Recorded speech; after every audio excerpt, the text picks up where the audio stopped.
totally believe in what we're doing, and I think it's the most important thing that I can be doing right now.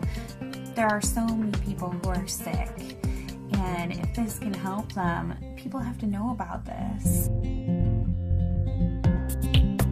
It's fantastic that I get to share this with my family, that we're doing this together, and that we both feel so passionately about it. She was on over 40 different medicines. She had been on methotrexate and Plaquenil, one of those which nearly destroyed her vision. All the potent anti-inflammatories, the Vioxx and the Celebrex, and was on all sorts of painkillers and all sorts of antibiotics. She had classic steroid toxicity. Her face was the shape of a moon because there's a lot of swelling that occurs in the face. At the age of 16 was diagnosed with juvenile rheumatoid arthritis, and that evolved into a lupus condition, a diagnosis of interstitial cystitis, an autoimmune disorder. Bedridden 4 years. Her mother thought she would never survive. I went to talk to William as a friend and as a doctor about his experience with patients and how they used cannabis. Seeing what the juicing did for me, using it in this form, was so significant. It changed my life. About 4 to 6 weeks after I started on juicing every day, I had no more back pain. I didn't need pain pills. I felt the best I ever had. A lot of people think cannabis and pot are not medicine. I had stumbled on an article in Scientific American, December 2004. They had an article on marijuana as the brain's own marijuana, and they introduced the idea that the body produces compounds that are very similar to those found in marijuana or cannabis. Cannabis actually goes upstream. It provides feedback from the postsynaptic nerve to the presynaptic nerve, which was unheard of in neurochemistry. I mean, all neurotransmissions were unidirectional, and all of a sudden, swimming against the force of that are these little cannabinoid molecules that tie the whole system together. The phytocannabinoids from this plant augment the body's attempt to restore and increase function to a normal level. So it mimics the regulatory system of cellular physiology. And recently the Food and Drug Administration has approved of CBD, which is a cannabinoid like THC, one of 80 cannabinoids. The federal patent compares vitamin C, vitamin E, and CBD or cannabidiol. CBD turns out to be more potent than either of those two. The thing that I warn my patients of is if you're going to be juicing this flower and this leaf and you're going to be doing this high-dose, non-psychoactive cannabinoid dietary approach, please do not heat it. When you heat cannabis, you make it psychoactive, which for a large part of the community, the psychoactivity of a plant is a measure of its medical quality. But it's really quite the inverse. If you heat or age cannabis in any way, you're destroying some of the medicinal properties of it. To use the plant effectively, we have to use it the way it evolved over 34 million years, which is raw. Because when it's raw, the THC is bound up as THC acid.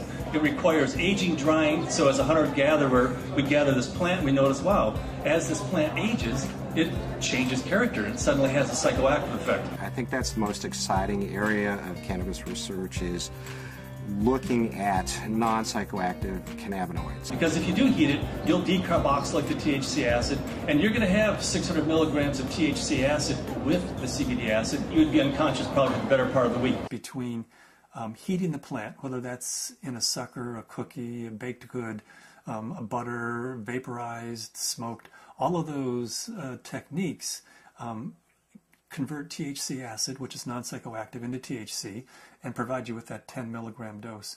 But if you eat the plant raw, then THC acid is the way it's found in the plant. It's not psychoactive. The juicing allows you to get up to the 500 to 600 milligrams, which is 60 times more than you could tolerate if it was heated. This treatment is not psychoactive. People don't have to be stoned when they take it. They can take it and go to work. They can take it and play with their kids. It's hard for me to understand laws against something like green leaf therapy and to think that prednisone is legal. We're still fighting the stigma of marijuana back from the 20s, 30s, 40s, 50s. I was a prosecutor for 8 years in Mendocino County, so I know it from both as a defense attorney and as a prosecutor. The 1972 Controlled Substances Act said that marijuana has no medical value whatsoever. The federal government has a patent on its medical properties. The Food and Drug Administration has approved of it as investigative new drug. I have not found the United States to be very open about cannabis research. In order to print an article in a peer-reviewed journal, you have to use cannabis that they have certified for your study.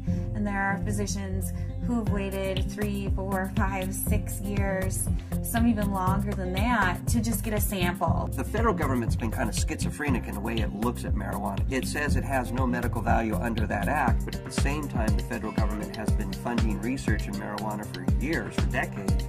And they've even patented certain strains of marijuana because they recognize it has that medical value. The California Narcotic Officers Association does not believe in medical marijuana. They believe it's all a big scam, and that's how they train law enforcement officers. Law enforcement is allowed to take a percentage of all assets that are forfeited and seized under the state and federal asset forfeiture law. So it takes the really enlightened and compassionate law enforcement officer to recognize that these medical marijuana laws are designed to protect patients. I was trained when someone had marijuana, you took them to jail. There wasn't a medicine use for marijuana. It's an illegal substance, and people went to jail for it. In 1996, California took a huge leap. I didn't support Proposition 215 because of the education I had, the experience I had, and what I had seen through the illegal marijuana gardens that I had seen throughout my career. Since 1996, I have changed my opinion somewhat. I believe there is a very clear medicinal use for marijuana. That being said, I believe that there are a large percentage of people who use marijuana as an excuse to either make profits or for recreational. The people who use marijuana for the true intended use that the voters passed, medicinal, I'll do everything I can to support their rights. There's many more things that law enforcement can be focused on than medicinal marijuana. And I don't want to give the impression at all that I support people who are growing marijuana for medical purposes 364 days of the year, and then one day a year they make a big sale for a couple $100,000, and they're a commercial seller that one day of the year. They're the people who are causing problems for the people who really and truly need and can use medical marijuana.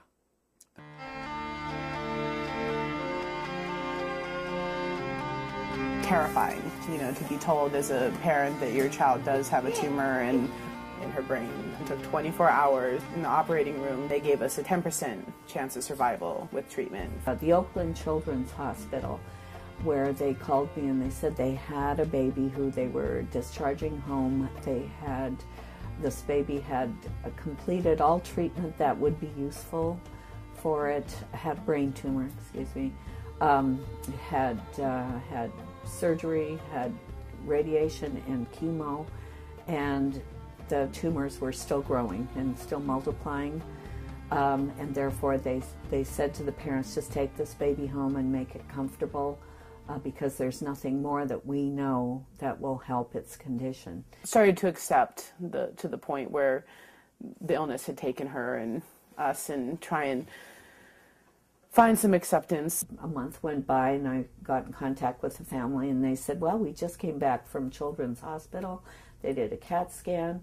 The tumors have shrunk and there are fewer of them. And they said, I'll tell you what we've been doing. We've been juicing the fan leaves of the marijuana plant and giving our baby a shot glass of this juice every day. This is like this wonderful hospice story. She is no longer on hospice. I brought the oxygen concentrator back. It's just one of those wonderful success stories. The plant is a pretty amazing plant because it appears that the juice of this plant is saving this baby's life. Here we have something that can really change people's lives.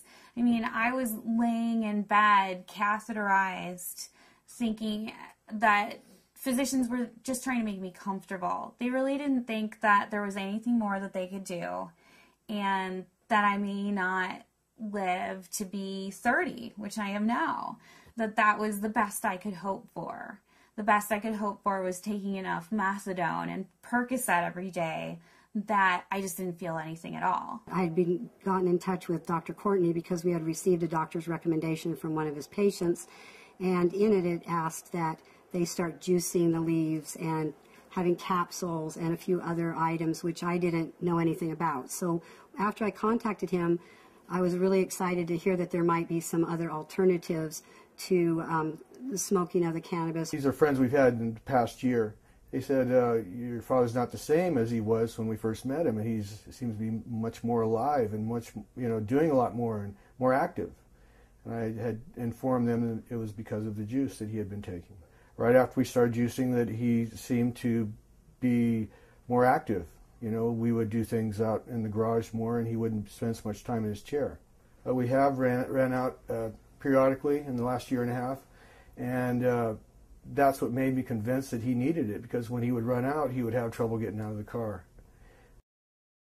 I had 4 doctors tell me that I should have a hysterectomy. You either have no ovaries, or at the very least you're sterile. That my endometriosis was so bad I would never be able to have a child. Despite very potent birth control, despite being sterile, Zahaya decided she was going to come join the party.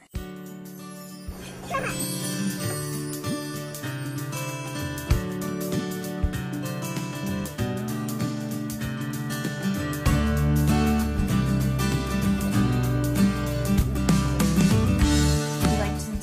Ourselves by being extremely scientific, and people know that if they're going to come to us, they're going to have to go through a lot of hoops, but they're also going to get the most up-to-date scientific knowledge on this subject, and they're going to see a physician who's an expert in the field of non-psychoactive cannabinoids, and there are plenty of people that want that and are looking for that.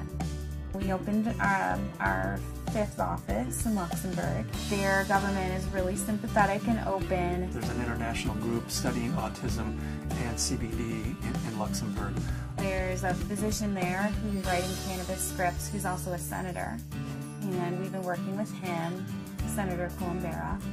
The government may be actually funding experiments in a research center using cannabis, in large part because of Dr. Courtney's work with non-psychoactive cannabinoids and Senator Columbera's work with cancer patients. There are now facilities for testing plants, and there's been more progress made in the last 5 to 6 months. A new strain in from Spain called Cannatonic, 6.9% CBD. That's a 700% increase over Northern Lights, which is our previous high producer. I would like to find strains that have all of the cannabinoids present in an amount that's useful.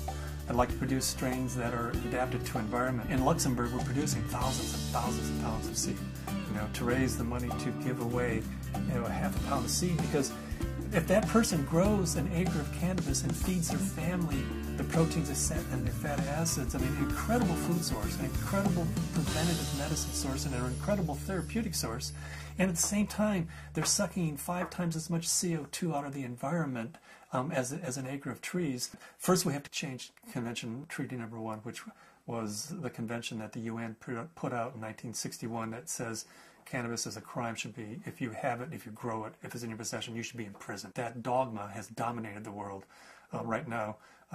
They're asking for input from the World Health Organization. I'm in the process of writing a letter stating that this is a dietary essential. It's not a criminal thing, because we have to change that treaty before we can go into Central South America and say, you grow yourself an acre of this plant, feed your family, prevent illnesses. So Cannabis International kind of legalizing the plant globally, giving it back to people as a food source, prevent illness is so much better than waiting until you have diseases. With my own experience and all the patients that I've spoken to, I believe that it's not an isolated incident, that this is the best medication